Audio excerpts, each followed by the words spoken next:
একটা সমাজ কল্পনা করো যেখানে কিছু মানুষ দেখতে পায় যাদের মাথার উপরে একটি রহস্যময় লাল রেখা থাকে, যা তাদের সাথে তাদের যৌন সম্পর্ক স্থাপনকারীদের যুক্ত করে। এটি এমন একটি রেখা যা বলে দেয় যে সে অন্য কারো সঙ্গে যৌন সম্পর্কে জড়িয়ে আছে কিনা। এই লাইনটি সবাই দেখতে পায় না, কেবলমাত্র বিশেষ সম্পন্ন কিছু মানুষই দেখতে পায়। এস লাইন হলো এমন একটি ডার্ক থ্রিলার কোরিয়ান ড্রামা। এটি 2025 সালের একদম রিসেন্টলি মুক্তি পাওয়া একটি ড্রামা। তোমরা হয়তো অনেকেই এই ড্রামাটি সোশ্যাল মিডিয়াতে দেখেছো, আবার অনেকে আছো যারা শুধুমাত্র এই ড্রামার কিছু ক্লিপ দেখেছো যেখানে তোমরা এই রেড লাইন সম্পর্কে কিছুটা ধারণা পেয়েছো। তো আজ আমি তোমাদের এই ড্রামাটিরই ব্যাখ্যা করতে চলেছি, যেখানে তোমরা এই ড্রামাটির সম্পূর্ণ এক্সপ্লেন দেখতে পাবে। তো চলো আর দেরি না করে এক্সপ্লেনটি শুরু করা যাক।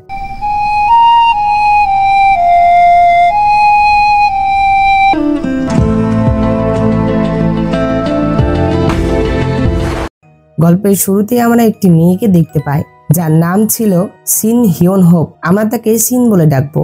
সিন অনেক বছর ধরে দুনিয়ার কাছ থেকে আলাদা করে একটি অ্যাপার্টমেন্টে নিজেকে বন্দি করে রেখেছে, কারণ ছোটকাল থেকে সে একটি লাইন দেখতে পারত যেটা কিনা এস লাইন ছিল। আর এটা ওই লাইন ছিল যে লাইনের মাধ্যমে সে বুঝতে পারতো যে কে কার সাথে কতটি রিলেশনে জড়িত আছে, আর এই জিনিসটাই তাকে অন্য লোকেদের কাছ থেকে আলাদা করে।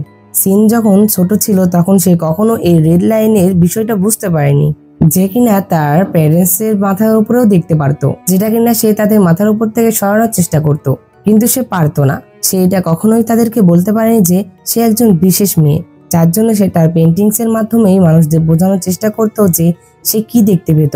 একদিন সিন তার প্যারেন্টসদের নিয়ে একটি ছবি আর্ট করে, যেটা তার মা দেখতে পায়। আর তার মা তার সেই পেন্টিংটি দেখে বুঝতে পারে যে তার স্বামীরও অনেক মেয়ের সাথে রিলেশন ছিল, আর এইটা সে বুঝতে পেরেছিল তার মেয়ের জন্য, কারণ তার মেয়ে তাকে এগুলোর বিষয়ে জানিয়েছিল। সিনের মা এটা জানার পরে সে তার স্বামীকে হত্যা করে। যখন সিন তার নিজের মায়ের হাতে তার বাবার খুন দেখে, তখন তার রিয়েলাইজ হয় যে তার এই অ্যাবিলিটি অনেক লোকের জীবনও কেড়ে নিতে পারে, যার জন্য সে ডিসাইড করে যে এখন থেকে সে এই জিনিসটি কাউকে বলবে না, আর পুরো দুনিয়া থেকে আলাদা হয়ে একটি ছোট্ট অ্যাপার্টমেন্টে থাকা শুরু করে। সে এগুলাতে এত পরিমাণে ডিপ্রেসড হয়ে যায় যেটাতে সে অনেকবার নিজের জান নেওয়ারও চেষ্টা করে, কিন্তু এতবার চেষ্টা করার পরও সে বারবার বেঁচে যেত, কারণ তার যে আঘাতগুলো হতো সেটা অটোমেটিকলি পূরণ হয়ে যেত। সে সবসময় ভাবতো যে শুধুমাত্র তাকেই কেন এই লাইন দেখানো হতো। সে মাঝে মাঝে এটাও ভাবতো যে শুধুমাত্র কি সেই এই লাইনটা দেখতে পায়, নাকি তার মতো এরকম আরো লোক আছে যারা এই লাইনগুলো দেখতে পায়। সিন সবসময় এই প্রশ্নগুলোর উত্তর খুঁজতে থাকতো, আর সিন এটা ভাবতো যে এমন কোনো না কোনো উপায় তো আছে যেটা করলে তার এই রেড লাইন দেখাটা বন্ধ হয়ে যাবে। একদিন সিনের সামনের অ্যাপার্টমেন্টের একটি মেয়ে এসেছিল, যে কিনা তার জানালা দিয়ে সিনকে দেখতে পায়। তখন সে সিনের সাথে ফ্রেন্ডশিপ করার চেষ্টা করে, কিন্তু সিন যখনই তার মাথার উপরে অনেকগুলো রেড লাইন দেখতে পায় তখন সে তাকে ইগনোর করা শুরু করে। আর এই রেড লাইন সম্পর্কে তোমাদের আরো একটি বিষয় জানিয়ে দিই যে যার মাথার উপরে যে কটা রেড লাইন থাকবে, অর্থাৎ এই রেড লাইনকে এস লাইন বলা হয়, যার মাথার উপর যে কটা এস লাইন থাকবে সে ততজন ছেলে বা মেয়ের সাথে ফিজিক্যাল রিলেশনশিপে থাকে। তো যাই হোক, আমরা যখন দেখি সিন তাকে ইগনোর করে তখন সেই মহিলাটি তার বাড়ির গেটের সামনে চলে আসে, কিন্তু আমরা দেখতে পাই সেই মহিলাকে দেখে সিন তো অনেক ভয় পেয়ে যায়। সিন অনেকদিন ধরেই বাড়ির বাইরে পর্যন্ত যায়নি, সে তাকে দেখে গেট ওপেন করে না। সিন যখন দরজা ওপেন করে না তখন সেই মহিলাটি তার জন্য কিছু ফ্রুট তার দরজার সামনে রেখে সেখান থেকে চলে যায়। মহিলাটি চলে গেলে সিন গেট খুলে সেই ফ্রুটস গুলো তার ঘরে আনে। সিন যখন সেই ফ্রুটস গুলো খায় তখন তার সেটা অনেক ভালো লাগে, আর সিন অনেক বছর ধরে এই ফ্রেশ ফ্রুট খায়নি। অন্যদিকে আমরা একটি স্কুলের মেয়েকে দেখতে পাই যে কিনা অনেক সময় ধরেই বুলিং এর শিকার হচ্ছিল। এই মেয়েটির নাম ছিল কাং সিয়ং আ, আমরা তাকে সিয়ন বলে ডাকবো। তখন সেখানে আমরা আরো একটি মেয়েকে দেখতে পাই যার নাম ছিল ইয়ং। তাকে দেখে ক্লাসের সকল মেয়েরাই ভয় পেত। সে সিয়নকে কিছু টাকা আনার কথা বলে, কিন্তু সিয়ন যখন টাকা আনতে পারে না তখন সে তাকে অনেক মারধর করে। ইয়ং তাকে অনেক মারে আর তাকে বলে যে তোমার আঙ্কেল ডিটেকটিভ বলে কি তুমি বেঁচে যাবে নাকি? যদি তুমি আমাদের বিষয়ে কাউকে বলো তাহলে তোমার খবর আছে। তো তখনই আমরা সিয়নের আঙ্কেল হ্যান জি ওকে দেখতে পাই, আমরা তাকে হান বলে ডাকবো। হান সিয়নের থেকে বয়সও অত বড় না, তবুও তাদের ভিতরে অত ভালো সম্পর্ক ছিল না। একদিন হ্যান একটি মার্ডার কেসের ইনভেস্টিগেট করার জন্য যায়। তখন সে দেখে যে সেই কেসের ভিকটিম ছিল একটি ইয়াং লেডি, আর তার চারপাশের পরিবেশ এত ক্লিয়ার ছিল যেটা দেখে মনে হচ্ছিল যে তাকে যখন মার্ডার করা হয়েছিল তখন সে নিজেকে বাঁচানোর জন্য একটুকু যুদ্ধ বা কোনো প্রতিক্রিয়া দেখায়নি। কিন্তু এত দামি ঘরে সে শুধুমাত্র কিছু ফ্রুটসের কার্টুন দেখতে পায়, যেটা দেখে আমার মনে হচ্ছিল যে সেই মেয়েটি তার মৃত্যুর আগে একই রেস্টুরেন্ট থেকে একই ফুড বারবার অর্ডার করছিল। আর তখনই সেখানে একজন অফিসার এসে হ্যানকে বলে যে আমি এর প্রতিবেশীর থেকে জানতে পারলাম যে তারা একজন ডেলিভারি বয়কে অনেকবার তার অ্যাপার্টমেন্টে আসতে দেখেছে, আর লাস্ট নাইটেও সেই ডেলিভারি বয় এর অ্যাপার্টমেন্টে এসেছিল। তো এই কথাতে অন্তত এটা বোঝা গেল যে এই মেয়েটির খুন সেই ডেলিভারি বয়ই করেছে। কিন্তু আসলে সেই ব্যক্তি কে আর কেনই বা তাকে মার্ডার করলো এটা হ্যান বুঝতে পারছিল না, কারণ না তো সেই মেয়ের ঘরে কোনো চুরি হয়েছে বা না তো তার কোনো শত্রু ছিল যে কিনা তার খারাপ চায়। তো যাই হোক, অন্যদিকে আমরা সিনকে দেখতে পাই সেও তার ঘরে বসে থেকেই এই মার্ডার কেসেরই নিউজ দেখছিল। টিভিতে রিপোর্টার বলছিল যে এই মার্ডার কেসে পুলিশের একজন ডেলিভারির উপরে সন্দেহ আছে। আর তখনই সিন খেয়াল করে যে সেই রিপোর্টারের পেছনেই একজন ডেলিভারি বয় যাচ্ছিল, কিন্তু সে এটা দেখে অনেক শকড হয়ে যায় যে সেই ডেলিভারি বয়ের মাথায় শুধুমাত্র একটি রেড লাইন। আর সিন তার লাইফে কোনোদিনই এমন কোনো ছেলেকে দেখতে পায়নি যার মাথায় শুধুমাত্র একটি রেড লাইন, আর সে এত লয়াল ছেলে কোথাও দেখেনি যে কিনা একটি মেয়ের প্রতি আসক্ত। কিন্তু তখন তার সন্দেহ হতে থাকে যে এটা সেই ডেলিভারি বয় নয় তো যে কিনা সেই মেয়েটি মার্ডার করেছে। কিন্তু সে যখন তার বাড়ির জানালাতে আসে তখন সে নোটিস করে যে সেই একটা রেড লাইনওয়ালা ডেলিভারি বয় তার সামনের অ্যাপার্টমেন্টে যাচ্ছে, যার জন্য সে তাড়াতাড়ি করে পুলিশকে ফোন করে বলে যে তার যে ডেলিভারি বয়কে খুঁজছে সে হয়তো তার সামনের অ্যাপার্টমেন্টেই আছে। কিন্তু সে পুলিশকে কোনো ইম্পর্টেন্ট তথ্য দিবে তার আগেই তার রিয়েলাইজ হয়ে যায় যে সেই ডেলিভারি বয় তো সেই মেয়েটির বয়ফ্রেন্ড ছিল, যার অ্যাফেয়ার স্টার্ট হওয়ার সাথে সাথে সেই ছেলেটির মাথায়ও দুইটি রেড লাইন চলে আসে। অন্যদিকে সিয়নকে দেখতে পায়। হ্যান যখন তার ঘরে আসে তখন সিয়ন তার কাছ থেকে অনেকগুলো টাকা চায়। তখন হ্যানের কাছে যতগুলো টাকা ছিল সে সব টাকাই তাকে দিয়ে দেয়, কিন্তু সিয়ন তার কাছ থেকে আরো টাকা চায়। আর তখন হ্যান তাকে জিজ্ঞাসা করে যে তোমার এত টাকার কেন প্রয়োজন। তখনই হ্যান নোটিস করে যে সিয়নের শরীরে অনেকগুলো আঘাতের চিহ্ন ছিল, যেটা দেখে সে সিয়নকে জিজ্ঞাসা করে যে তোমাকে কি কেউ মেরেছে। কিন্তু আমরা দেখতে পাই সিয়ন এটার উত্তর দেওয়ার পরিবর্তে সে আরো রুডলি তাকে বলে যে আপনি শুধুমাত্র আমাকে এটা বলেন যে আমাকে আপনি কত টাকা দিতে পারবেন। এই কথা বলে সে চলে যায়। এরপরে হ্যান যখন তার ব্যালকনিতে এসে দাঁড়ায় তখন তার চোখ সামনের অ্যাপার্টমেন্ট অর্থাৎ সিনের অ্যাপার্টমেন্টের দিকে যায়। তখনই একজন ডিটেকটিভ তাকে কল করে বলে যে গতকাল রাতে সেই অ্যাপার্টমেন্ট থেকে তাদেরকে একজন কল করে বলেছিল যে সে নাকি সেই ডেলিভারি বয়কে দেখেছে। আর এটা শুনে তো হ্যান অনেক শকড হয়ে যায়, যার জন্য সে সিনের সাথে কথা বলার জন্য তার অ্যাপার্টমেন্টে আসে। কিন্তু সিন যখন হ্যানকে দেখে তখন সে তাকে দেখে অনেক ভয় পেয়ে যায়, কারণ তার মাথার উপরে অনেকগুলো রেড লাইন ছিল। তখন সে ভয়ে আর তার গেট খুলে না।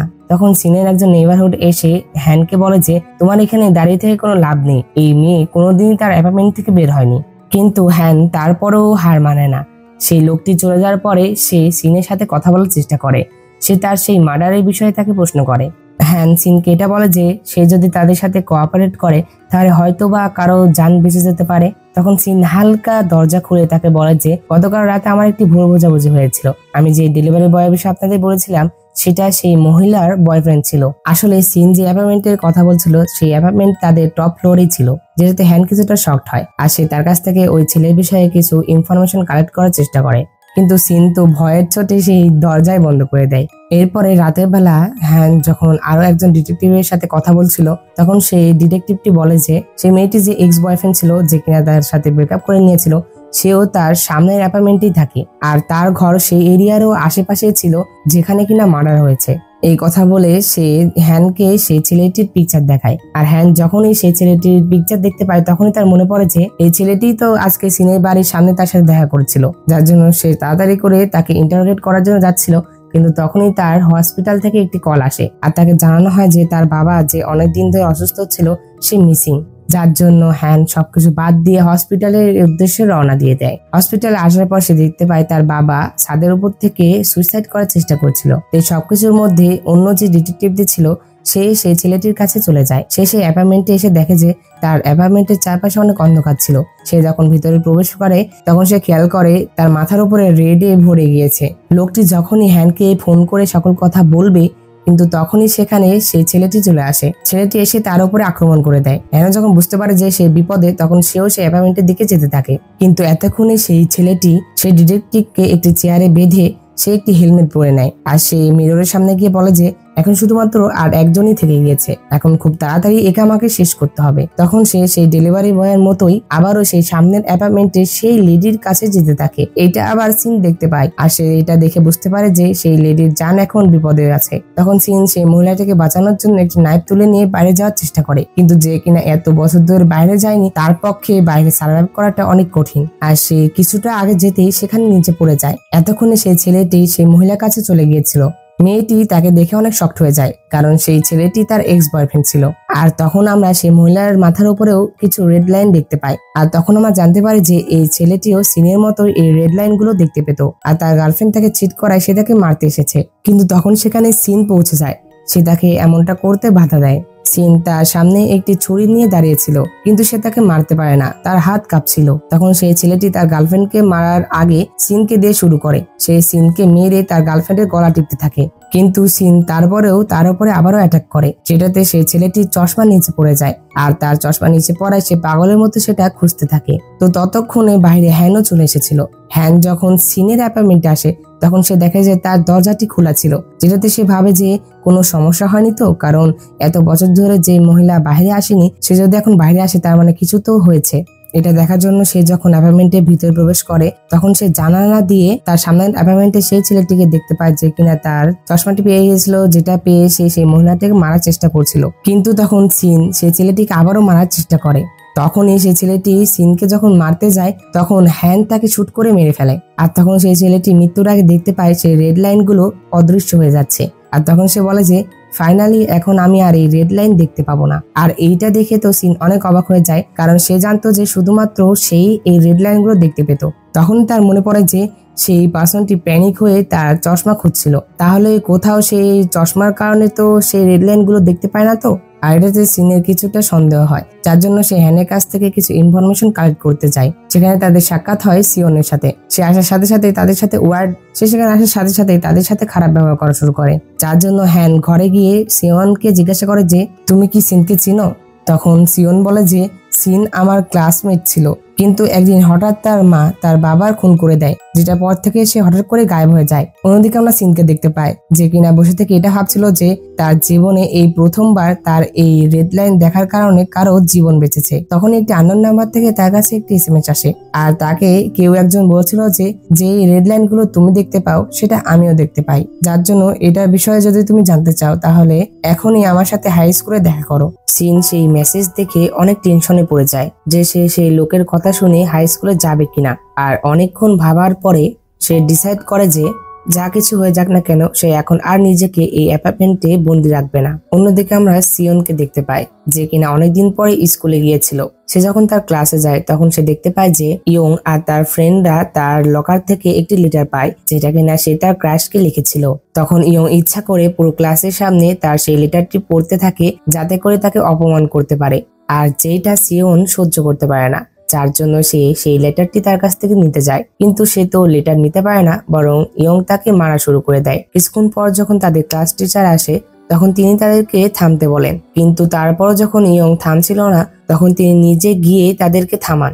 এরপরে ক্লাস টিচার সিয়নকে একটি রুমে নিয়ে গিয়ে বলে যে সে যেন ইয়ং এর উপরে রিপোর্ট করে, তা না হলে সে সবসময় তাকে এইভাবে মারতে থাকবে। কিন্তু সিওনা যে কিনা জানতো যে ইয়ং এর এগেইনস্টে কমপ্লেন করে কোনো লাভ নেই, সে বলে যে আমি তাকে একেবারে মেরে ফেলবো। কিন্তু তার ক্লাস টিচার যখন এটা বুঝতে যাবে তার আগেই সিওন সেখান থেকে চলে আসে। সে তার বাড়ি যাওয়ার জন্য তার ব্যাগ নিয়ে চলে আসতে থাকে, কিন্তু তখনই তার নজর তার লকারে থাকা একটি চশমার উপরে পড়ে। সে এটা তো জানে না যে এই চশমাটি এখানে রেখেছে কে, কিন্তু যেহেতু এটা তার লকার ছিল যার জন্য সে সেই চশমাটি তার কাছে রেখে দেয়। অন্যদিকে আমরা হানকে দেখতে পাই যে কিনা এই কেসটি শেষ হয়ে যাওয়ার পরেও সেই কেসটি নিয়ে স্টাডি করছিল। তখন সেখানে আরো একটি ডিটেকটিভ এসে হানকে জিজ্ঞাসা করে যে তুমি এখনো এই কেস নিয়ে কেন পড়ে আছো। তখন হ্যান বলে যে জানি না কেন, আমি এখনো এটা বুঝতে পারছি না যে আসলে সেই ছেলেটি কেন তার প্রতিটা গার্লফ্রেন্ডকে মারছিল। তখন সেই ডিটেকটিভ বলে যে আমার কাছে তো তাকে সাইকো মনে হয়। যখন তার গার্লফ্রেন্ড তাকে অন্য কারোর জন্য ছেড়ে দেয় তখন সে এটা সহ্য করতে পারে না, এই জন্যই মনে হয় সে তাদেরকে মেরে ফেলতো। আর তখন ডিটেকটিভ আরো বলে যে সে 1 বছর আগে একটি হাই স্কুলে চাকরি করত, কিন্তু একটি কারণে তাকে স্কুল থেকে বের করে দেওয়া হয়। তখন হান বলে যে এটা তো 1 বছর আগের কথা, কিন্তু হঠাৎ করে তার কি মনে হলো যেটাতে সে তার প্রতিটা এক্স গার্লফ্রেন্ডকে মার্ডার করা শুরু করলো। হান এই প্রশ্নগুলোর উত্তর খোঁজার জন্য আরো একবার সেই লোকটির ঘরে ইনভেস্টিগেট করার জন্য যায়। হান এটা বের করার চেষ্টা করে যে আসলে এই রুমটি এমন কেন। অনেকক্ষণ ধরে সে চেক করার পরে সে এটা নোটিস করে যে সেই রুমে রেড কালারের কোনো পেন্টিং হয়নি, বরং এত পরিমাণে রেড লাইন ড্র করা হয়েছে যেটাতে পুরো রুম রেড হয়ে গিয়েছে। অন্যদিকে আমরা সিওনকে দেখতে পাই, সে যখন সেই গ্লাসটি পড়ে তখন সে তার মাথার উপরে একটি লাইন দেখতে পায়, যেটা সে ধরার অনেক চেষ্টা করছিল, কিন্তু সে সেটা ধরতে পারছিল না। সেটা বুঝতে পারে না যে তার সাথে এটা কি হচ্ছে। আর তখনই সেখানে হান চলে আসে। যখন সিওন হানের মাথার উপরে এতগুলো লাইন দেখতে পায়, যেটা দেখে সে অনেক ভয় পেয়ে যায় আর সে ভয়ে চিৎকার করে। সে ভয়ে ঘরের বাইরে চলে আসে আর তাকে এরকম ওয়ার্ড ব্যবহার করতে দেখে সিনের কিছুটা সন্দেহ হয় আর সে ভাবতে থাকে যে কোথাও সেও তো এই রেড লাইন দেখতে পাচ্ছে না। তো আমরা সিওনকে দেখতে পাই, সে যখন তার বাড়ি থেকে পালিয়ে মার্কেটে যায় তখন সে সকল মানুষের মাথার উপরেই সে রেড লাইন দেখতে পায়। যখন সে কোনো কাপলকে দেখতে পায় তখন তার এটা আইডিয়া হয় যে সেই রেড লাইন তাদের দুজনকে একে অন্যের সাথে কানেক্ট করে। এমনই একজন লোকের মাথার উপরে অনেকগুলো রেড লাইন হয়, অর্থাৎ সেই লোকটি একই সময়ে অনেকজনের সাথে রিলেশনশিপ আছে। আর যখন এই জিনিসগুলো সিওন বুঝতে পারে তখন তার কাছে হ্যান তো আরো খারাপ হয়ে যায়, কারণ তার মাথার উপরে অগণিত রেড লাইন ছিল। তো পরবর্তী দিনে সিওন পুরো কনফিডেন্সের সাথে স্কুলে যায়। সেখানে গিয়ে সে দেখতে পায় যে প্রতিটা স্টুডেন্টের মাথার উপরেই অনেকগুলো রেড লাইন ছিল। ইভেন তার সকল স্কুল টিচারদের মাথার উপরেও সেই রেড লাইন গুলো ছিল, অর্থাৎ সবাই কোনো না কোনো রিলেশনশিপে ইনভলভ আছে। সে শুধুমাত্র তার ক্লাস টিচারের মাথার উপরে কোনো রেড লাইন দেখতে পায় না, অর্থাৎ এই পুরো স্কুলে শুধুমাত্র তার ক্লাস টিচারেরই কোনো অ্যাফেয়ার নেই। আর যখন সিওনের নজর ইয়ং এর উপরে পড়ে তখন সে এটা দেখে অনেক শকড হয়ে যায়, কারণ তার স্কুলে একটি টিচারের সাথেও রিলেশন ছিল। এরপরে সিওন যখন ক্লাসে যায় তখন সে দেখতে পায় যে ফাইনালি সিন আরো একবার ক্লাসে জয়েন করে, কিন্তু সে অত পরিমাণেরও ফ্রি হয়েছিল না যেটাতে সে তার ইন্ট্রোডাকশন কারোর সাথেই করে না। অন্যদিকে আমরা হানকে দেখতে পাই যে কিনা এখন পর্যন্ত সেই মার্ডার কেসেরই ইনভেস্টিগেট করছিল। সে নোটিস করে যে সেই লোকটি তার পোস্টারে একটি চশমা পরেছিল, কিন্তু সে যখন তার জিনিসপত্র গোছাচ্ছিল যখন তাকে মারা হয়েছিল তখন সে তার চশমাটি সেখানে পেয়েছিল না। তো যখন হ্যান সেই লোকটির রিলেটেড ইনভেস্টিগেট করার জন্য সেই হাই স্কুলে যায় যেখানে সে 1 বছর আগে টিচিং করতো, আর এটা ওই হাই স্কুলে ছিল যেখানে সিওন পড়তো। এরপরে সে যখন স্টাফ রুমে যায় তখন সেখানে সিওনের ক্লাস টিচার ছাড়া আর কেউ ছিল না। তখন সিওনের ক্লাস টিচার হ্যানকে দেখে মনে করে যে সে সিওনের বাবা, কিন্তু তখন সে তাকে বলে যে সে সিওনের আঙ্কেল। তখন হান সেই লোকটির বিষয়ে ইনভেস্টিগেট করার সময় তাকে বলে যে সেই লোকটি মরার আগে তার অনেকগুলো এক্স গার্লফ্রেন্ডকে মার্ডার করেছে। তখন সিওনের ক্লাস টিচার এই কথা শুনে এটা বিশ্বাস করতেই পারে না যে সেই ছেলেটি কাউকে মার্ডার করতে পারে। তখন হান জিজ্ঞাসা করে যে সেই ছেলেটি যখন এখানে টিচিং করতো তখন সে কি কোনো চশমা ওয়্যার করতো? তখন সিওনের ক্লাস টিচার বলে যে না, সে কোনো চশমা পরতো না। অন্যদিকে আমরা সিওনকে দেখতে পাই ব্রেক টাইমে ইয়ং সিওনকে আবারও মারছিল, কারণ সে যত টাকা ডিমান্ড করেছিল সিওন তাকে সেই পরিমাণে টাকা এনে দিতে পারেনি। তো ইয়ং যখন তাকে আবারও মারতে যাবে তখন সিওন তার হাত ধরে বলে যে আমি এখন আর তোমাকে এই অত্যাচার করতে দিব না, আমি আর তোমাকে কোনো টাকা এনে দিব না। তখন ইয়ং বলে যে মনে হচ্ছে তুমি তোমার জীবনকে ভালোবাসো না। এই কথা বলে সে আবারও তার উপরে অ্যাটাক করে, কিন্তু এইবার সিন সেখানে চলে আসে। সে এসে তাকে থামায়। তখন ইয়ং সিওনকে ছেড়ে সিনকে মারার জন্য যায়, কিন্তু সিনও পিছু হাঁটে না। সে তার পুরো শক্তি দিয়ে তার সাথে লড়াই করতে থাকে। এক পর্যায়ে ইয়ং সিনকে বলে যে তুমি আমাকে ছেড়ে দাও, তা না হলে তোমাকে ছাদ থেকে ফেলে দিব। এই কথা শুনে সিন ইয়ংকে নিয়ে ছাদ থেকে পড়তে যায়, যেটাতে ইয়ং অনেক ভয় পেয়ে যায় আর সিনকে বলে যে প্লিজ আমাকে ছেড়ে দাও, আমাকে যেতে দাও। তখন সিন বলে যে ঠিক আছে ছেড়ে দেবো, কিন্তু তুমি তার আগে এটা কথা দাও যে আজকের পর থেকে তুমি আমাদের দুজনকে আর জ্বালাবে না। তখন ইয়ং এটাতে রাজি হয়ে যায়, যেটাতে সিন তাকে ছেড়ে দেয়। সিন সিওনকে যে বাঁচিয়েছে এটাতে সিওন আরো রেগে তাকে বলে যে আমি কি তোমাকে বলেছিলাম যে তুমি আমাকে এসে বাঁচাও? এটাতে সিন সিওনকে বলে যে তুমি কি এখনো আমার উপরে রেগে আছো? এখানেই আমরা জানতে পারি যে ছোটকালে সিন আর সিওনের অনেক ভালো বন্ধুত্ব ছিল, অর্থাৎ তারা বেস্ট ফ্রেন্ড ছিল, কিন্তু তাদের মধ্যে এমন কিছু একটা হয়েছিল যার মাধ্যমে তাদের ফ্রেন্ডশিপটা শেষ হয়ে যায়। কিন্তু আজকে সিন সিওনকে বাঁচানোর মাধ্যমে তারা দুজন আবারও ফ্রেন্ড হয়ে যায়। অন্যদিকে আমরা হানকে দেখতে পাই, সে একটি বারে গিয়েছিল যেখানে সেই ছেলেটি সবসময় ড্রিঙ্কস করতো। সে সেখানকার ওয়েটারকে জিজ্ঞাসা করে যে এখানে কি সেই ছেলেটি আসতো? তখন ওয়েটার বলে যে সেই ছেলেটি তো প্রায় সময় এখানে আসতো, কিন্তু হঠাৎ একদিন সে ওয়ার্ড ব্যবহার করা শুরু করে দেয়। তাকে দেখে এমনটা মনে হচ্ছিল যে সে নিজের সাথে কথা বলছিল আর কোনো একটা জিনিসের কাউন্ট করছিল। ইভেন একদিন সে একটি কাস্টমারের দিকে তাকিয়ে কোনো কিছু কাউন্ট করছিল, যেটাতে সেই কাস্টমারের সাথে তো অনেক বড় একটি মারামারি হয়ে গিয়েছিল।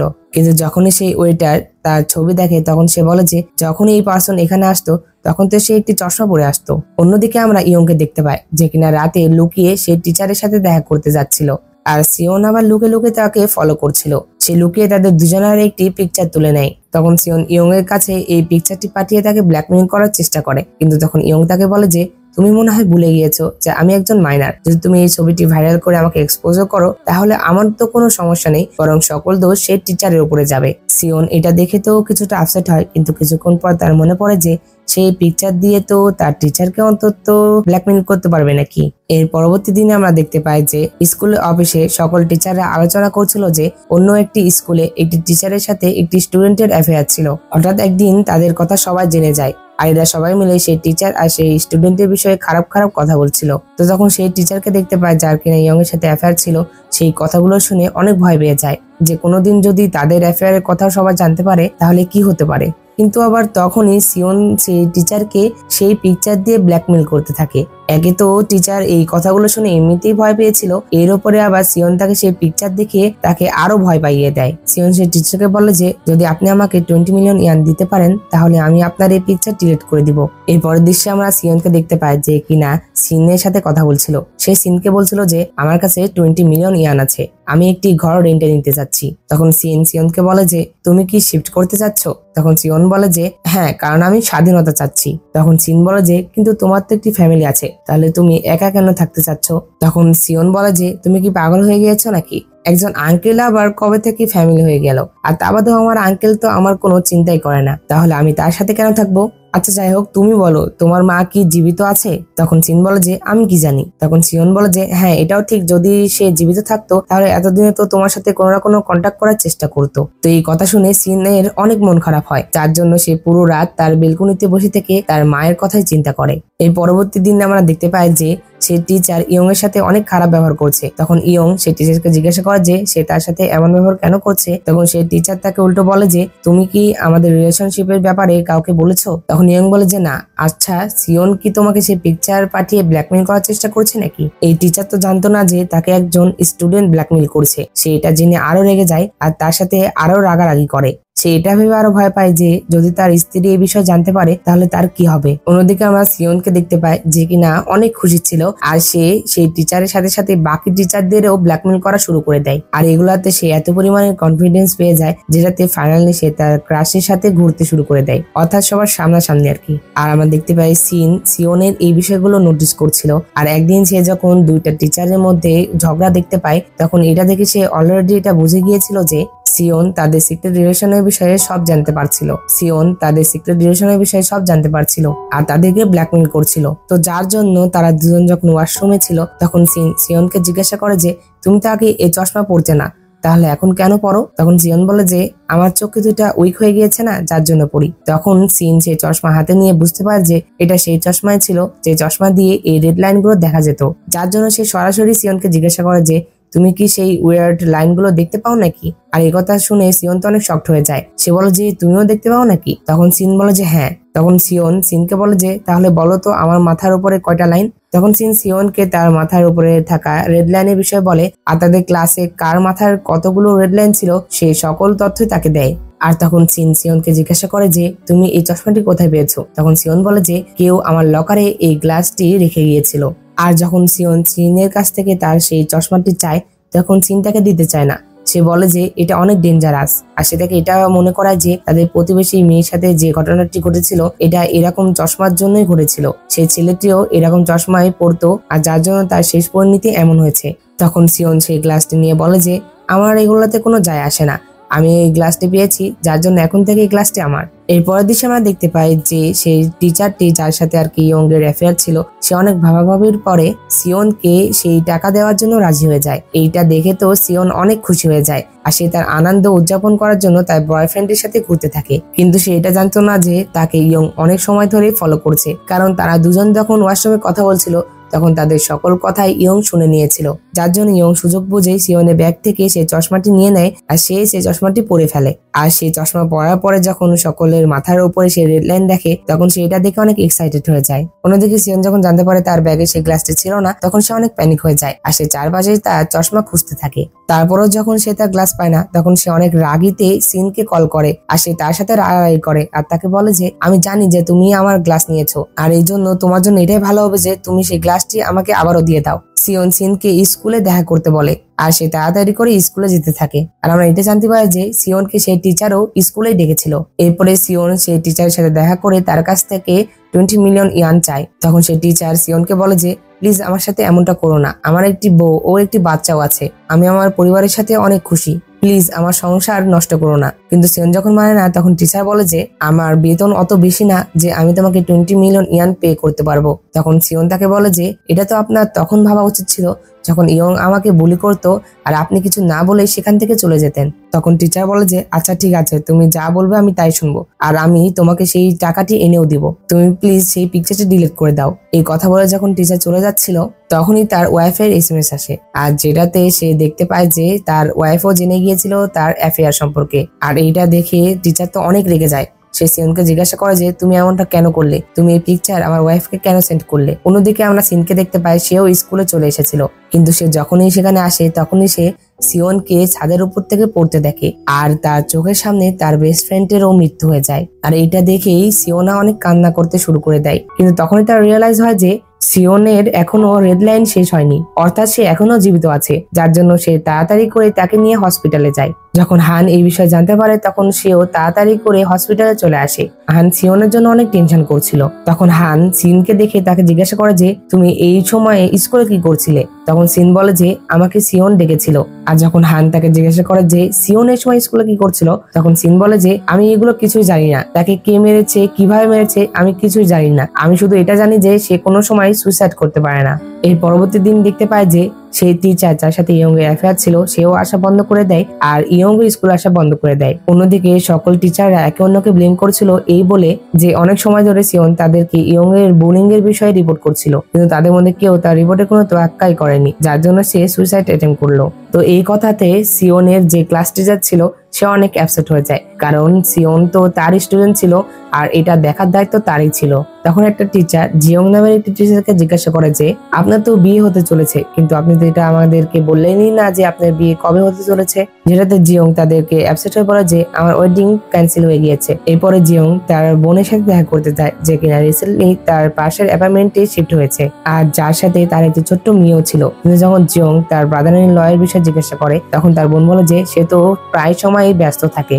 অন্যদিকে আমরা সিওনকে দেখতে পাই যার কিনা অনেক রক্তক্ষরণের কারণে সে কোমাতে চলে গিয়েছিল। আর আমরা দেখতে পাই হান আর সিন তারা দুইজনই সিওনের জন্য অনেক টেনশনে ছিল। আর এরপরে সিন স্কুলে গিয়ে সেই রিলেটেড কোনো ক্লু খুঁজতে থাকে যে সে কিভাবে নিচে পড়লো।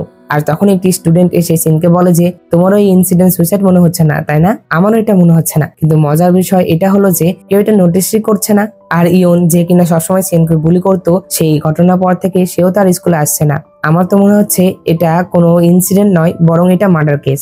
আর তখন সিন সেই স্টুডেন্টকে বলে যে সিওন এখনো মারা যায়নি, সে হসপিটালে আছে। সিন যখন তার সাথে কথা বলছিল তখন তার নজর তার একটি ক্লাস স্টুডেন্টের কাছে যায় আর সে দেখতে পায় সেই স্টুডেন্টটিও সিওনের মতো একই চশমা পড়েছিল।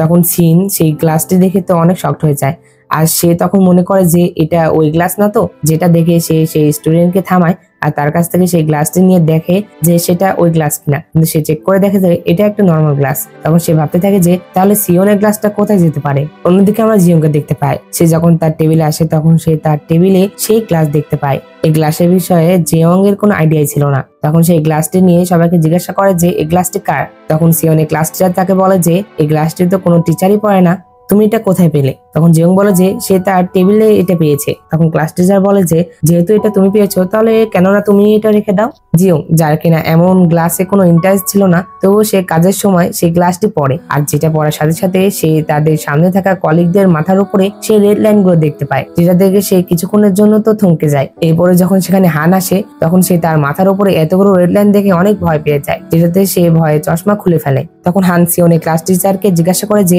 তোমার কি মনে হয় যে সিওন সুইসাইড করেছে, কারণ আমার তো মনে হয় না যে সে সুইসাইড করেছে। তখন হান তাকে সেই ছেলের বিষয়ে জিজ্ঞাসা করে যেই ছেলের সাথে সে সুইসাইড করার আগে ডেট করেছিল। এরপরে হান সেই ছেলের সাথে দেখা করে। সে যখন সেই ছেলেকে জিজ্ঞাসা করে তখন সেই ছেলে এমন ভাব করতে থাকে যে সে যেন সিওনকে চিনেই না। তখন হান তাকে সেই পিকচার দেখায় যেখানে সে আর সিওন একসাথে ছিল। তখন সে এটা স্বীকার করে যে তারা একসাথে ছিল, কিন্তু তারা শুধুমাত্র কিছু সময়ের জন্য ফান করছিল। আর সেই ছেলেটি বলে যে সে সিওনকে কোনো সিরিয়াসলি ভালোবাসে না, সে শুধুমাত্র টাইম পাস করছিল। যখন হান এই ছেলেটির কাছ থেকে কোনো ইনফরমেশন পায় না তখন সে মন খারাপ করে অফিসে এসে সেই সিসিটিভি ফুটেজ দেখতে থাকে যখন সিওন সেই স্টুডেন্টের সাথে ফান করছিল। তখনই সে সেখানে ইয়ংকে নোটিস করে যে কিনা লুকিয়ে তার ব্যাগটি নিয়ে সেখান থেকে চলে যায়। তখন সে এটা জানার চেষ্টা করে যে আসলে ইয়ং সেই ব্যাগটি নিয়ে গিয়েছিল কোথায়। অন্যদিকে আমরা জিয়ংকে দেখতে পাই, সে যখন তার বোন আর দুলাভাইয়ের সাথে খাবার খাচ্ছিল তখন সে তাদের দুজনেরও মাথার উপরেই সে রেড লাইন দেখতে পায়। আর কিছুক্ষণ পরেই সে এই রেড লাইনের বিষয়ে বুঝতে পারে যে এই রেড লাইন গুলো কি বোঝাতে চাচ্ছে। তো তারা খাবার খেতে খেতে জিয়ংয়ের দুলাভাই, যার কিনা অনেক অ্যাফেয়ার ছিল, সে জিয়ংকে জিজ্ঞাসা করে যে তোমার ওয়েডিং ক্যান্সেল কেন হয়েছে। তখন জিয়ং বলে যে আমার ওয়েডিং এর আগে আমি জানতে পেরেছিলাম যে তার অনেকগুলো অ্যাফেয়ার ছিল, যার জন্য আমার ওয়েডিং ক্যান্সেল হয়ে গিয়েছে।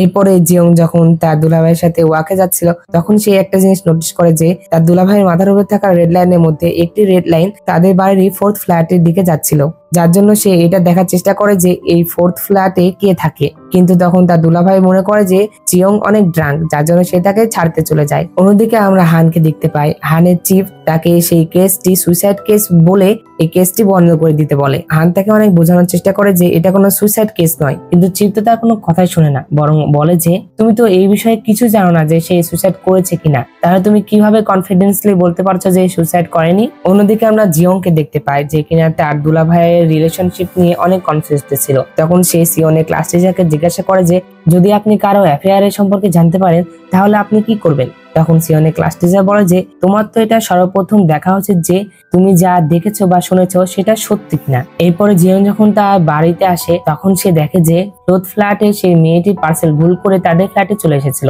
যার জন্য এই বাহানা দিয়ে সে সেই মেয়েটির সাথে দেখা করতে যায়। আর তখন সে সেখানে গিয়ে খেয়াল করে যে 4th ফ্ল্যাটে থাকার সেই মেয়েটি অনেক প্রিটি আর ইয়ং ছিল। আর সেই মেয়েটিকে কলে কথা বলতে দেখে তার মনে হচ্ছিল যে সে যেন তার দুলাভাইয়ের সাথে কথা বলছে। সে সেই মেয়েটির বিষয়ে কিছু ইনফরমেশন কালেক্ট করে। আর এরপরে তার মায়ের ডেথ অ্যানিভার্সারির দিনে সে তার বোনকে জিজ্ঞাসা করে যে তুমি কি তোমার সংসার লাইফে খুশি আছো।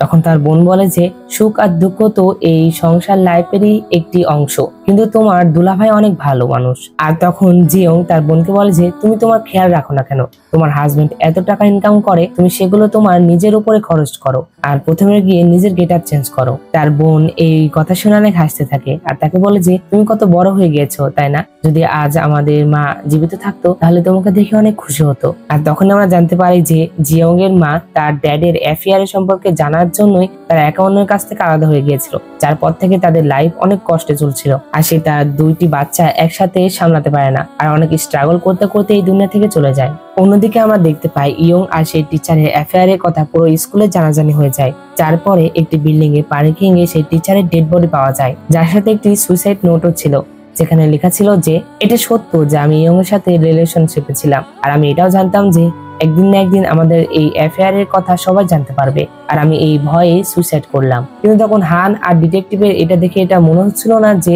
সে কোনো সুইসাইড অ্যাটেম্প করেছে, বরং তাদের এটা মনে হচ্ছে যে তাকে মার্ডার করা হয়েছে, কারণ তার লাশটি অনেক পুরাতন ছিল আর প্রায় 2-3 দিন ধরে তো এই লাশটি এখানে আছে। তখন সেই ডিটেকটিভটি বলে যে এতদিন ধরে এই লাশ এই পার্কিং ল্যান্ডে আছে কিন্তু কেউ এখন পর্যন্ত জানতে পারলো না।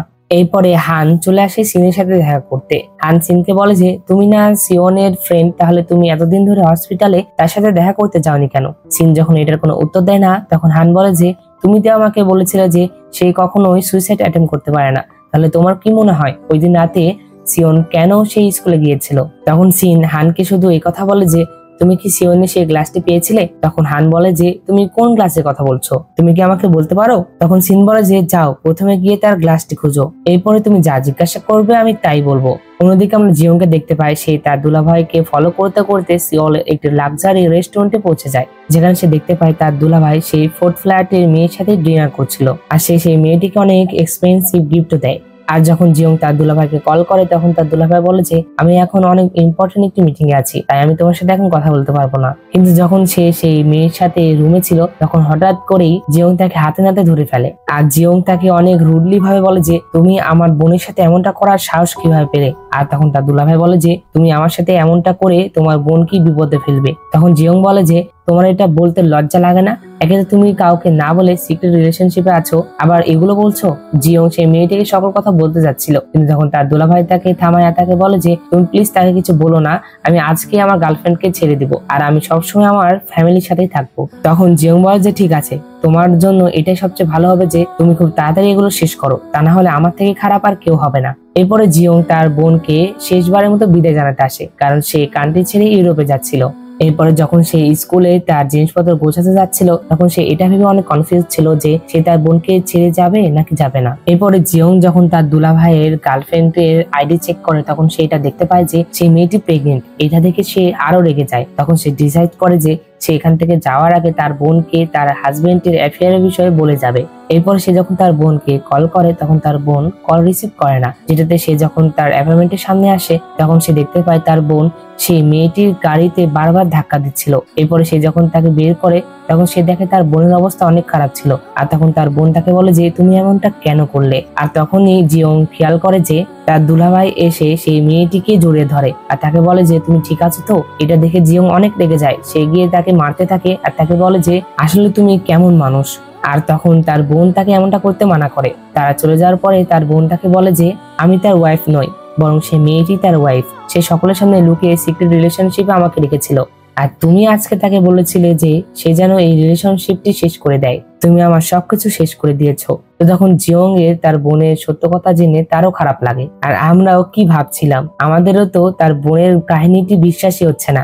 জিয়ং তার বোনকে বাঁচাতে গিয়ে বরং তার বোনের লাইফ আরো ধ্বংস করে দিল। অন্যদিকে আমরা হানকে দেখতে পাই, সেই টিচারের সুইসাইড নোট দেখে ভাবছিল যে এমনটা হতেই পারে না যে সে সুইসাইড করবে। আর তখনই তার মাথায় এই কথা আসে যে যদি সিওনও সুইসাইড করার চেষ্টা করে তাহলে হয়তো বা স্কুলে যাওয়ার আগে সেও কোনো সুইসাইড নোট রেখে গিয়েছে। তখন সে তাড়াতাড়ি গিয়ে তার রুম চেক করতে থাকে, কিন্তু সে তার রুমে কোথাও সুইসাইড নোট তো পায় না, বরং সে একটি ডায়েরি পায়, যেটা নিয়ে সে সিনের কাছে যায়। কারণ সেই ডায়েরিতে অনেক অদ্ভুত পিকচার আর্ট করা ছিল। আর সেই সিনকে জিজ্ঞাসা করে যে তুমি কি এমন গ্লাসের কথা জিজ্ঞাসা করছিলে নাকি, আসলে এই গ্লাসটা কি ধরনের আর এটা পরে তোমরা কি দেখতে পাও। আর তখন সিন হানকে বলে যে এই গ্লাস পরে আমরা এস লাইন দেখতে পাই। তখন এই কথা শুনে হান তো অনেক শকড হয়ে যায়। আর তখন সিন আরো বলে যে এটা এমন একটা লাইন যেটা সকলে সিক্রেট রিলেশনশিপকে রিপ্রেজেন্ট করে। আর সিন তার পাশাপাশি এটাও বলে যে সে সেই গ্লাস বাদেই সরাসরি এই লাইনগুলো দেখতে পায়। আর তখন হান সিনকে বলে যে তুমি জানো যে একটা পুলিশ অফিসারকে তুমি বোকা বানাতে পারবে না। আর তখন সিন বলে যে আমি জানতাম যে তুমি এটা বিশ্বাস করবে না। আর এই কথা বলে সিন সেখান থেকে চলে যেতে লাগে। তখন হান তাকে থামায় তাকে বলে যে আমি তো তোমাকে এটা বলিনি যে আমি তোমার কথায় বিশ্বাস করছি না, আমি শুধুমাত্র এটা ভাবছিলাম যে যদি তোমার কথা সত্য হয় তাহলে হয়তো বা কেউ সিওনের কাছ থেকে সেই গ্লাসটি নেওয়ার জন্য তাকে মার্ডার করার চেষ্টা করেছে। তখন সিন বলে যে আমারও এমনটাই মনে হয়। তখন হান বলে যে এটা কে করতে পারে। তখন সিন বলে যে আমার তো কোনো আইডিয়া নেই, কিন্তু সিওন অনেক সময় ধরে অনেক লোককে এই সিক্রেট রিলেশনশিপ নিয়ে ব্ল্যাকমেইল করছিল, হতে পারে তাদের মধ্যে কেউ একজন। এই কথা শুনে হান বলে যে যেভাবে একের পর এক কেস আসতেছে আমার তো মনে হচ্ছে এরকম গ্লাস শুধু একটা নয় বরং অনেক রয়েছে। আর যেহেতু তুমি এই গ্লাস ছাড়াই লাইনগুলো দেখতে পাও তাহলে তোমার তো নর্মাল জীবনযাপন করা অনেক কঠিন। এটা শুনে সিন তো অনেক টেনশনে পড়ে যায়। আর হঠাৎ সে দেখতে পায় যে তার সামনে সিওন শুয়েছিল আর হঠাৎ করে তার মাথার উপরে থাকা রেড লাইনটি গায়েব হয়ে যায় আর সে মারা যায়। এটাতে যখন সিন অনেক ভয় পেয়ে যায় তখন হঠাৎ করে তার ঘুম ভেঙে যায়। আসলে সে ক্লাসে ছিল আর সে ক্লাসে ঘুমিয়েছিল, যার জন্য সে এই স্বপ্নটি দেখেছিল। এরপর দিন আমরা সিনের দুইটি নতুন ফ্রেন্ড দেখতে পাই, যাদের মধ্যে একজনের নাম ছিল গিয়ং জিন। সে সিনকে জিজ্ঞাসা করে যে তুমি কি ঠিক আছো। তখন সিন বলে যে হ্যাঁ, কিন্তু গিয়ং জিন যার কিনা সিনকে নিয়ে অনেক টেনশন হচ্ছিল সে বলে যে আমার মনে হয় তোমার কিছুটা রিফ্রেশমেন্টের দরকার, তো কেননা আমরা কোথাও ঘুরতে যাই। কিন্তু সিন এটাতে মানা করে দেয়। তাদেরকে এই কথা বলে এটা মানা করে যে সে একটি পার্ট টাইম জব শুরু করেছে। পার্ট টাইম জবের কথা শুনে গিয়ং জিন তো অনেক এক্সাইটেড হয়ে যায় আর তাকে বলে যে আরে আমাদেরকেও তো বলো যে তুমি কেমন ধরনের পার্ট টাইম জব করছো। তখন সিন তাদেরকে বলে যে সে একটি হোটেলে জব শুরু করেছে। অন্যদিকে আমরা স্কুলের অফিসে মিস কিংকে দেখতে পাই, যে কিনা সেই গ্লাস পড়েছিল যেটার মাধ্যমে সে রেড লাইন গুলো দেখা যেত। আর যার জন্য মিস কিমও সেখানে থাকা সকলের মাথার উপরে সে রেড লাইন দেখতে পায়। মিস কিমের একটি বদ অভ্যাস ছিল, যেটা কিনা সে যখনই কারো উপরে রাগ করতো তখন সে স্ট্যাপলারের পিন খরচ করতো। কিম একদিন তার কলিগদের বলছিল যে সে অ্যাক্টর হতে চায় আর প্রতিদিন সেটার জন্য অনেক স্ট্রাগলও করে, কিন্তু সে কারো কাছে এটা শো করে না যে সে মিউজিক টিচারকে অনেক পছন্দ করে। এর বাদেও কিমের আরো একটি সিক্রেট রয়েছে, সে প্রতিদিন একটি ড্রেস আপ করে সেই হোটেলে যায় যেখানে সে টিচারের জব করতো। অন্যদিকে আমরা হানকে আর সেই ডিটেকটিভকে দেখতে পাই যারা কিনা সিওনের কেসটি স্টাডি করছিল। তো এই ডিটেকটিভের নাম ছিল দং। তো তখন ডিটেকটিভ দং হানকে বলে যে দুইটা কেস হতে পারে এখানে। প্রথম কেস, হয়তো ইয়ং সিওনকে সেখান থেকে ধাক্কা দিয়ে ফেলে সেখান থেকে চলে গিয়েছে, অথবা সে টিচার যার কিনা ইয়ং এর সাথে অ্যাফেয়ার ছিল সে সিওনকে সেখান থেকে ধাক্কা দিয়ে পরে নিজে সুইসাইড অ্যাটেম্প করেছে। তখন হান বলে যে যদি তার সুইসাইড অ্যাটেম্প করাই লাগতো তাহলে সে তাকে মারার পরে গায়েব কেন হয়ে গেল। আর তার ফ্যামিলির কাছ থেকে জানতে পেরেছি যে তার একটি রোগ ছিল যেটাতে সে কাউকে অনেক উঁচু থেকে ফেলে দিতে পারে না। আর তখন হান দংকে এই কথাও বলে যে সে এই কেসে একটি গ্লাস খুঁজছে যেটা তারা পাচ্ছে না। আর হান যখন তাকে সেই গ্লাসের বিষয়ে বলতে যাবে যে সেই গ্লাস দিয়ে রেড লাইন দেখা যায়, তখনই তাদের চিফ সেখানে চলে আসে। আর তখন তারা দুজন এমন ভাব করতে থাকে যে তারা কখনোই এখানে কোনো কেস নিয়ে আলোচনাই করেনি। অন্যদিকে আমরা সিনকে দেখতে পাই, সে যখন হোটেলে কাজ করছিল তখন সেখানে তার সেই দুইটি ফ্রেন্ড চলে আসে। আর আমরা এখানে দেখতে পাই যে সিন সত্যি হোটেলে পার্ট টাইম জব করতো। এরপরে সিন তাদের দুজনকেও কাউন্টারে বসিয়ে নেয়। এরপরে তারা যখন সেখানে ছিল তখনই সেখানে মিস কিম চলে আসে। আর মিস কিমকে দেখে গিয়নজিনের কিছুটা সন্দেহ হয়। এরপরে সে যখন আবারও মিস কিমকে দেখে তখন সে এটা বুঝতে পারে যে এটা মিস কিম। আসলে মিস কিম এই হোটেলে এসে তার অ্যাক্টিং স্কিলটি প্র্যাকটিস করতো, কারণ সে যে অ্যাপার্টমেন্টে থাকতো সেই অ্যাপার্টমেন্টে কোনো শব্দ করা অ্যালাউ ছিল না। অন্যদিকে আমরা হানকে দেখতে পাই যে কিনা সিনের বাবার মার্ডার কেসটি ইনভেস্টিগেট করছিল। আর সেখানেও সে এটা জানতে পারে যে তার এই মৃত্যুটি সেই রেড লাইনের জন্য হয়েছে, অর্থাৎ এখানেও সেই রেড লাইনের বিষয়ে বলা ছিল আর কি। আর এইটাতে হান একদম কনফার্ম হয়ে যায় যে ওই দিন সিন তাকে যা বলছিল তার সকল কথাই সত্য। এরপরে সিন যখন সিওনকে দেখার জন্য হসপিটালে আসে তখন হ্যান সিনকে জিজ্ঞাসা করে যে সিওনের মাথার উপরেও কি কোনো এসলাইন আছে কিনা। আর তখন সিন হ্যানকে বলে যে আমি কারো প্রাইভেট লাইফ বিষয়ে কাউকে কিছু বলি না। আর যেটাতে হ্যানও বুঝতে পারে যে তার মানে সিওনের মাথায় অবশ্যই রেড লাইন আছে, যার জন্য সিনেরও তাকে বলতে হয় যে সিওনের মাথার উপরে একটি রেড লাইন ছিল। আর তখন হ্যান তাকে জিজ্ঞাসা করে যে সিওনের সেই রেড লাইন কি সেই ছেলেটির সাথে কানেক্ট ছিল যার সাথে সে এই সুইসাইড অ্যাটেম্প করার আগে ঘুরছিল। আর তখন সিন বলে যে না, সিওন আর সেই ছেলেটির রেড লাইন একদমই তাদের সাথে কানেক্টেড ছিল না। ইভেন সে তো কি সিওনের রেড লাইন ক্লাসের কোনো ছেলের সাথে কানেক্ট ছিল না। আর সিন এটা বলে যে তোমার কি এটা মনে হচ্ছে নাকি যে সিওনের সাথে যার রেড লাইনে কানেক্ট আছে সেই তাকে মারার চেষ্টা করেছে। আর তখন হান বলে যে হ্যাঁ এমনটা হতে পারে।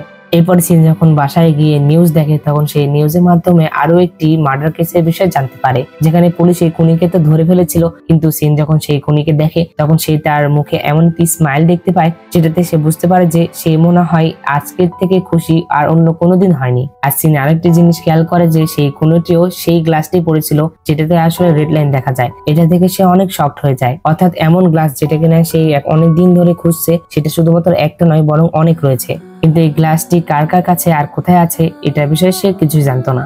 অন্যদিকে আমরা মিস কিমকে দেখতে পাই, সে সাহস করে সেই মিউজিক টিচারকে গিয়ে বলে যে তার মিউজিক তার কাছে অনেক ভালো লাগে, আর যেটাতে সেই মিউজিক টিচারও তার একটু প্রশংসা করে, যেটাতে মিস কিমের এত পরিমাণে ভালো লাগে যেটাতে সে ভাবতে থাকে যে কিছুক্ষণের মধ্যে তাদের দুজনের রেড লাইনও একে অন্যের সাথে কানেক্ট হয়ে যাবে। এরপরে আমরা দেখতে পাই যে স্কুল শেষে যখন সিন বাসা যাচ্ছিল তখন তার একটি ফ্রেন্ড চলে আসে আর তার ছেলে ফ্রেন্ড তাকে বলে যে আজকে কি তার জব আছে। তখন সিন বলে যে না। আর তখন এই কথা শুনে সেই ছেলে ফ্রেন্ডটি তাকে নিয়ে একটি সুইমিং পুলের কাছে আসে আর তাকে বলে যে সে প্রতিদিন রাতে এখানে সুইমিং করে। আর তখন সিন বলে যে সে সাঁতার জানে না, কিন্তু হঠাৎ করে সিনের কি মনে হলো যেটাতে সে সুইমিং পুলে লাফ দেয়। আর সুইমিং পুলে লাফ দেওয়ার পরে সিন অনেকক্ষণ ধরেই উপরে উঠছিল না, যেটা দেখে সেই ছেলেটি অনেক ভয় পেয়ে যায় আর সেও লাফ দেয়। এরপরে সেই সিনকে উপরে তুলে আনে, তো সিনের জামা কাপড় ভেজার কারণে তার সর্দি লেগে যায়, যেটা সেই ছেলেটি তাকে তার জ্যাকেট পরিয়ে দেয়। এরপরে তারা একসাথে খাবার খায়। আর কথায় কথায় সিন সেই ছেলেটিকে এটা বলে দেয় যে ছোটকাল থেকে সেই সকল মানুষের মাথার উপরে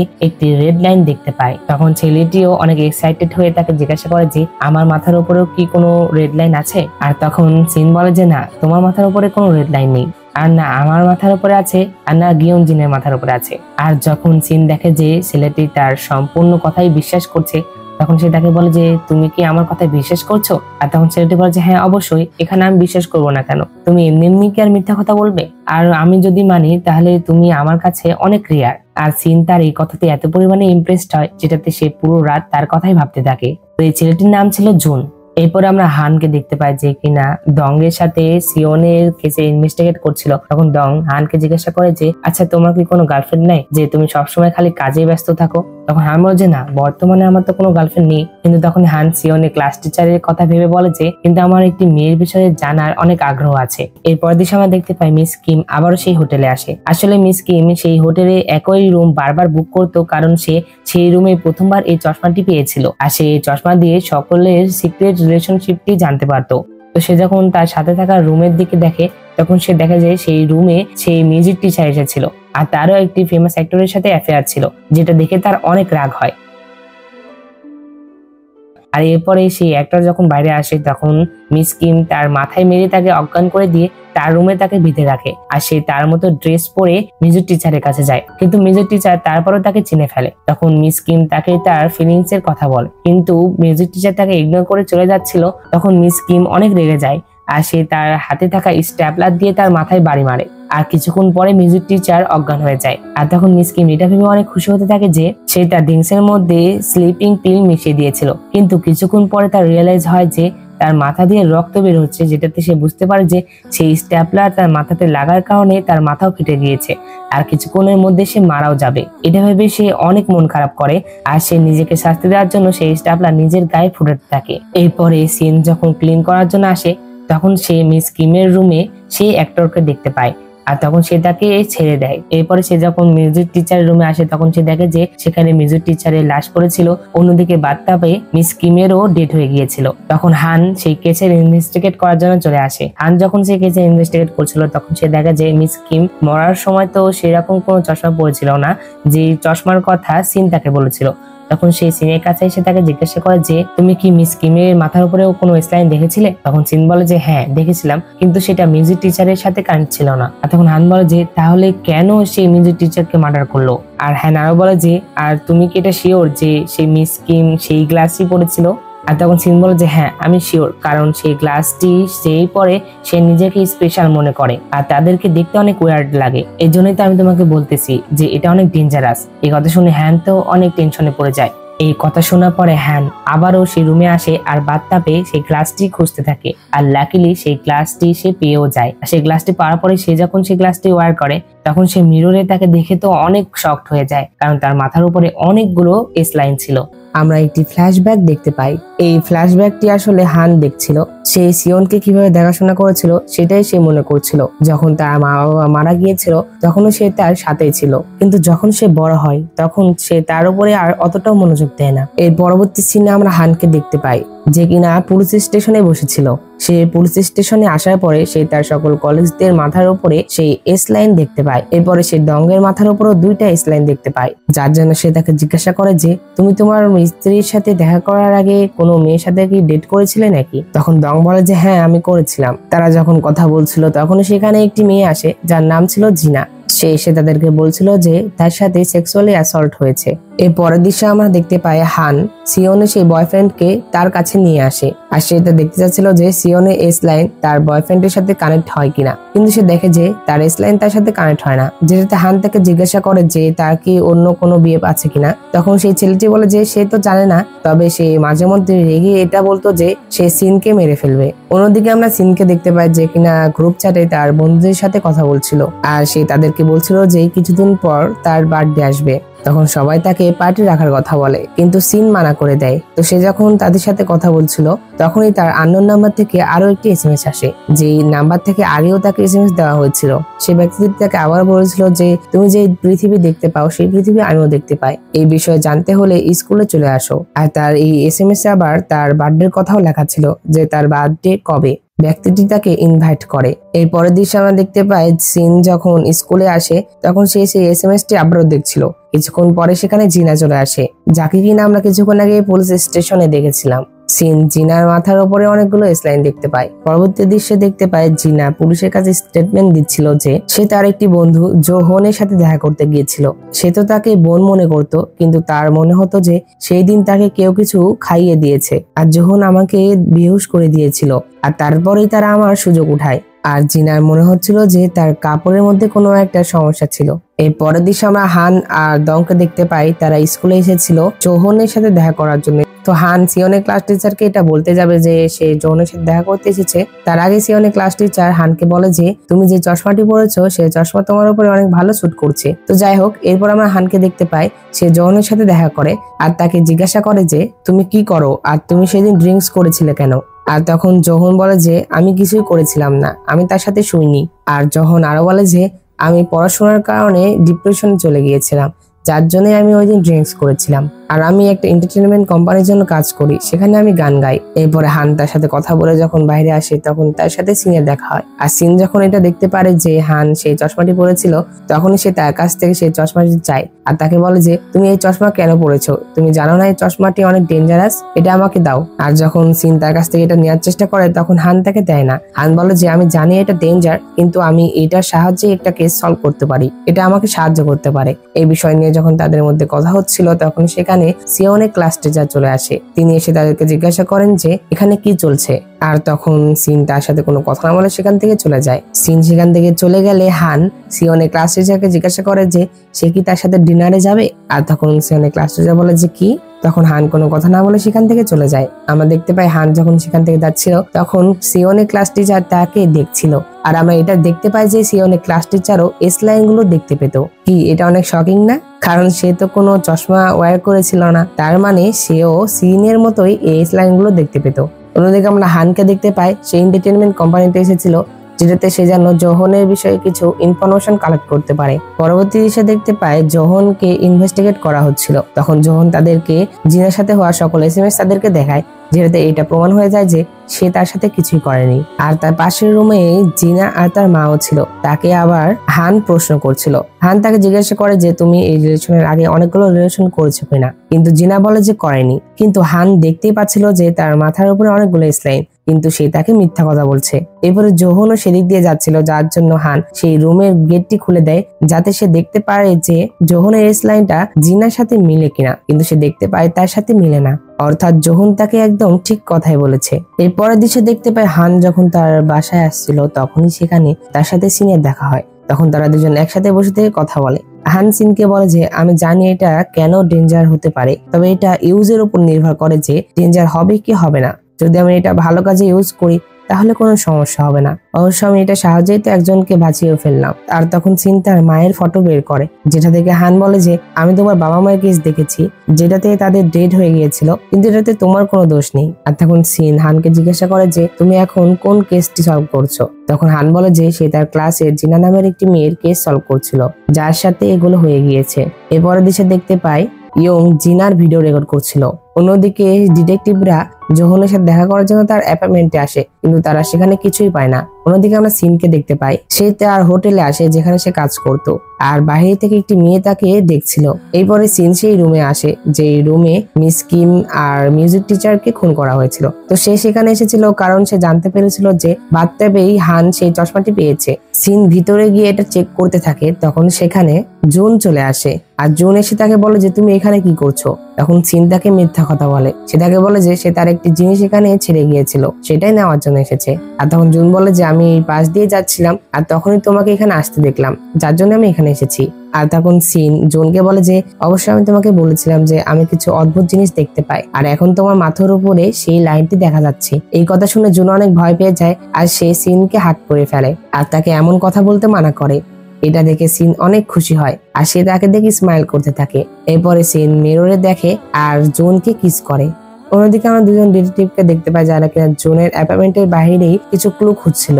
পরবর্তী দৃশ্যে আমরা হানকে দেখতে পাই সে জোহনকে জিজ্ঞাসা করছিল যে আমি জানি যে তুমি জীবিত থাকতে চাও না, যার জন্য তুমি এমনটা করছো, তুমি সঠিকটা বলতে পারো। তখন জোহন বলে যে আমি কোনো সময় কিচ্ছুই করিনি, আর তুমি চাইলে সিসিটিভি ক্যামেরা তো দেখতে পারো যে আমি ওই দিন শুধুমাত্র ড্রিঙ্কস আনার জন্য গিয়েছিলাম, সে আমাকে শুধু ড্রিঙ্কস আনতে বলেছিল।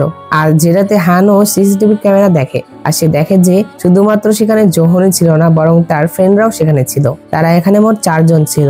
আর তখনই হান খেয়াল করে যে তাদের 4 জনের মধ্যে 2 জনের কোনো স্লাইন ছিল না, যখন তারা যাচ্ছিল, কিন্তু যখন তারা সেখান থেকে আবারও ফিরে আসছিল তখন তাদের চারজনের মাথার উপরে অনেকগুলো স্লাইন ছিল। আর এটাতে হান বুঝতে পারে তার মানে তারা চারজন জিনার সাথে অনেক খারাপ কিছু করেছে, যার জন্য জিনার মাথার উপরেও 4টা স্লাইন।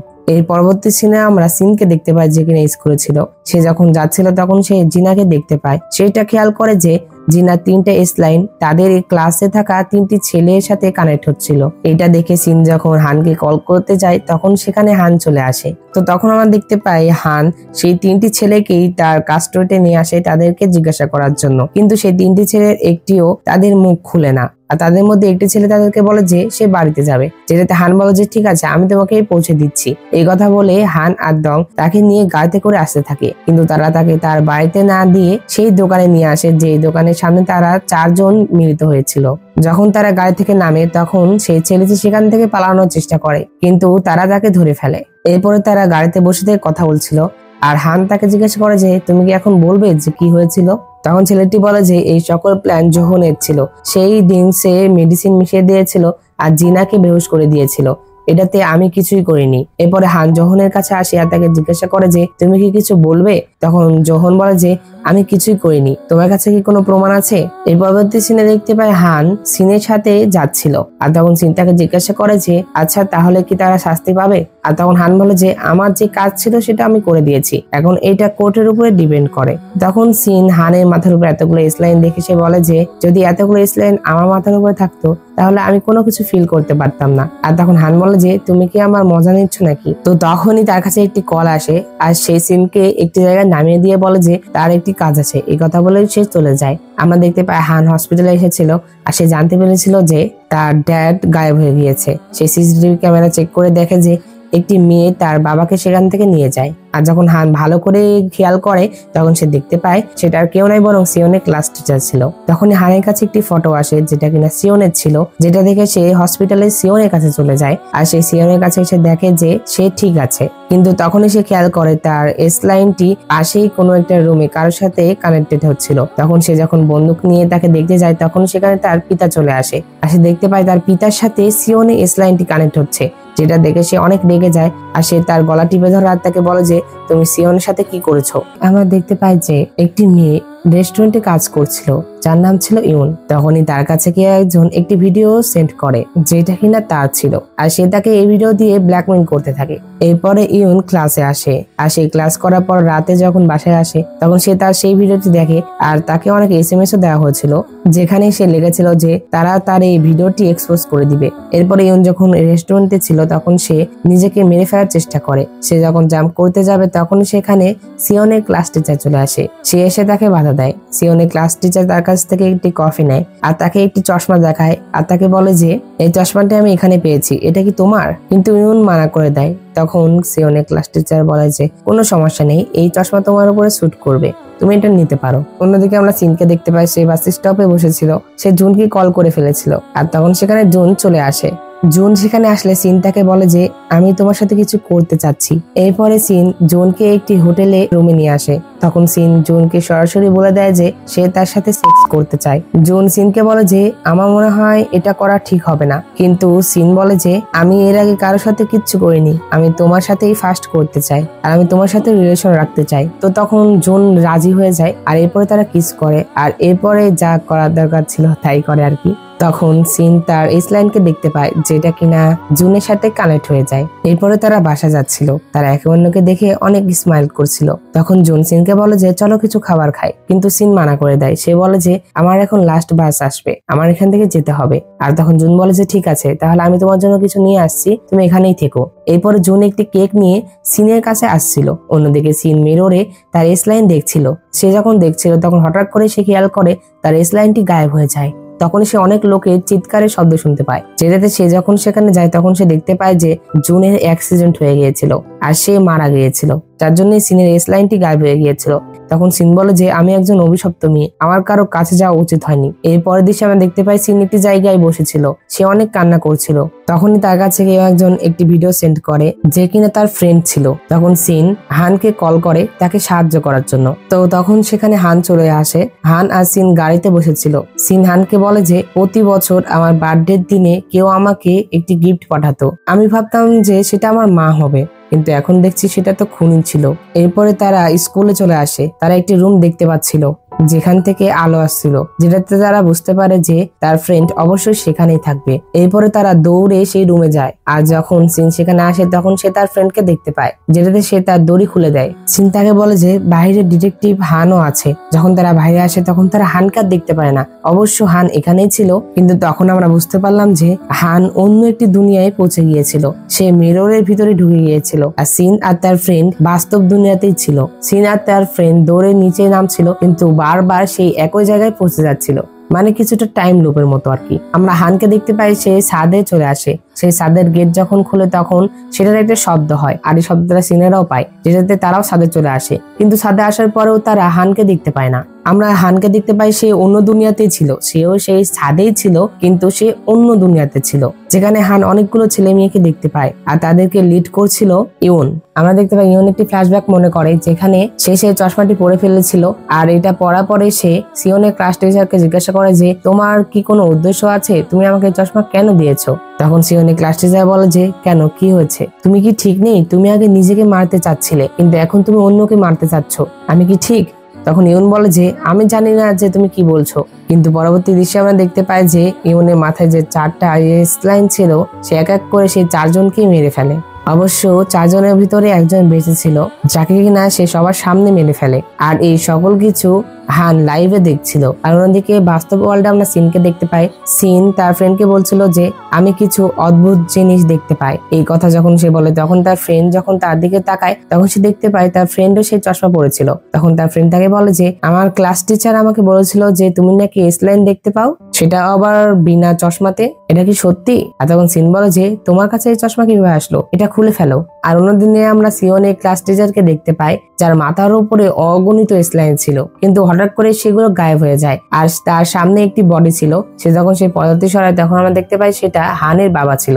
আর হান যখন তার বাবাকে এই অবস্থায় দেখে তখন সে তার বাবাকে বাঁচাতে যায়। তখন সিওনের ক্লাস টিচার তাকে একটি চাকু দেয় আর তার বাবাকে মারতে বলে, কিন্তু হান তো উল্টো তার উপরে আক্রমণ করে দেয়, যেটাতে সিওনের ক্লাস টিচার তাকে মেরে সেখানে ফেলে দেয়। আর সে তার বাবাকে নিজে মারতে যাচ্ছিল, তখন হান অনেক চিৎকার করে আর তাকে থামতে বলে, কিন্তু আমরা দেখতে পাই যে সিওনের ক্লাস টিচার তার কোনো কথাই শুনে না। সে তার বাবাকে মেরে ফেলে আর তার কাছে আসে। হান তাকে অনেক গুলিও করে, কিন্তু কোনো লাভ হয় না। সিওনের ক্লাস টিচার তাকে বলে যে এই পৃথিবী খুব তাড়াতাড়ি লাল রঙে পরিণত হবে, আমি তোমাকে ছেড়ে দিচ্ছি, যেটাতে তুমি সিওনের সাথে দেখা করতে হসপিটালে যেতে পারো। অন্যদিকে বাস্তব দুনিয়াতে সিন আর তার ফ্রেন্ড মারামারি করছিল। সিন খুব কষ্ট করে তার থেকে চশমাটি নেয় আর ফেলে দেয়, আর এরপরে সে সেই চশমাটি ভেঙে ফেলে। আর এটা করার জন্য সিনের গালও কেটে গিয়েছিল। আর সেই চশমাটি ভাঙার সাথে সাথেই তার ফ্রেন্ড তাকে জিজ্ঞাসা করে যে আমরা কোথায়, আর তোমার এই গালে কি হয়েছে? এটা তার সেই আঘাত থেকে রক্ত উপরে উঠছিল। আর তখন সিনও অন্য দুনিয়াতে চলে আসে, অর্থাৎ যেখানে হান আছে আর কি। সিন যখন হানকে দেখতে পায় সে বিপদে, তখন সে চিৎকার করতে থাকে আর সে তার ক্লাস টিচারকে থামতে বলে, যেটাতে তার ক্লাস টিচার হানকে ছেড়ে দিয়ে তার কাছে আসে। তখন সিন তার ক্লাস টিচারকে বলে যে তুমি এটা করে কি মজা পাও, তোমার কি এটা ভালো লাগে? তখন তার ক্লাস টিচার তাকে বলে যে তুমি কি নিজেকে অভিশপ্ত মনে করো? কিন্তু এমনটা না, তুমি সেই লাইন দেখতে পাও, যেটা কিনা তোমার জন্য বড় একটি সুযোগ। তখন সিন বলে যে না, এটা কোনো বড় বা ভালো কথা নয়, মানুষ একে অন্যকে এটার জন্য মারছে। তখন তার ক্লাস টিচার তার লোকেদের ইশারা করে, যেটাতে তার লোকেরা সিনকে ঘিরে ফেলে। তার ক্লাস টিচার সিনকে চাকু মারতে যাচ্ছিল, কিন্তু তখন তার সামনে তার মা চলে আসে। সিনের মা তাকে বলে যে আমাকে ক্ষমা করে দিও, আমার দেরি হয়ে গিয়েছে। আর তার মা আরো বলে যে সে চশমা পেয়েছিল।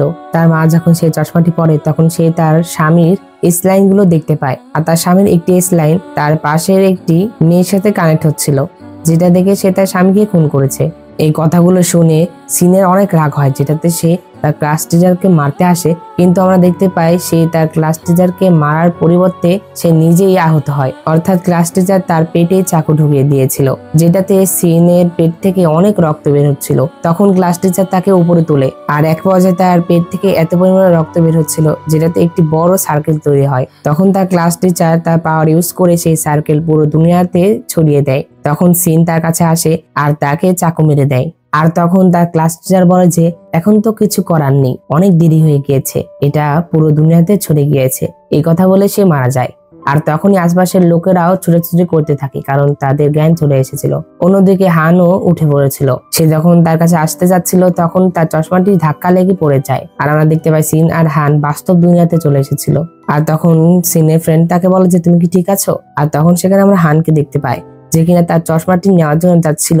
তখন সিন তাকে থামায় আর চশমাটি উপর থেকে পড়ে যায়। এরপরে তারা যখন বাইরে আসে তখন তারা দেখে যে এখন সকল লোকেরাই তাদের এস লাইন দেখতে পাচ্ছিল। তখন সকল লোকেরাই চিৎকার করতে থাকে আর বলে যে এগুলা কি। এর পরবর্তী সিনে আমরা সিনকে মেট্রোতে দেখতে পাই। তাদের আশপাশে যত লোক ছিল তারা সবাই হেলমেট পরেছিল। আর তখন সিন বলে যে এখানে কি সবাই এস লাইন দেখতে পায়? আমি সব সময় থেকে নর্মাল হতে চাচ্ছিলাম আর এখন আমি নর্মাল হয়ে গিয়েছি, কারণ প্রথমে তো চশমা ছাড়া আমি শুধুমাত্র এস লাইন দেখতে পাচ্ছিলাম, কিন্তু এখন তো সবাই এস লাইন দেখতে পায়। তো এই কথার 1 বছর হয়ে গিয়েছিল, তাই সবাই এটা ভুলেও গিয়েছিল যে এস লাইন কোথা থেকে এসেছে। আমরা সিওনকে দেখতে পাই, সেও ঠিক হয়ে গিয়েছিল। তার আঙ্কেল তাকে এটা বলেছিল না যে তার সাথে কি হয়েছিল। আমরা দেখতে পাই তাদের সম্পর্ক ঠিক হয়ে গিয়েছিল। অন্যদিকে আমরা সিনকে দেখতে পাই যে কিনা জুনের কবরস্থানে এসেছিল তাকে মনে করার জন্য। তখন সেখানে কোনো একটি মেয়ে তাকে আওয়াজ দিচ্ছিল, আর আমরা দেখতে পাই সেই মেয়েটি আর কেউ নয় বরং তার ক্লাস টিচার ছিল।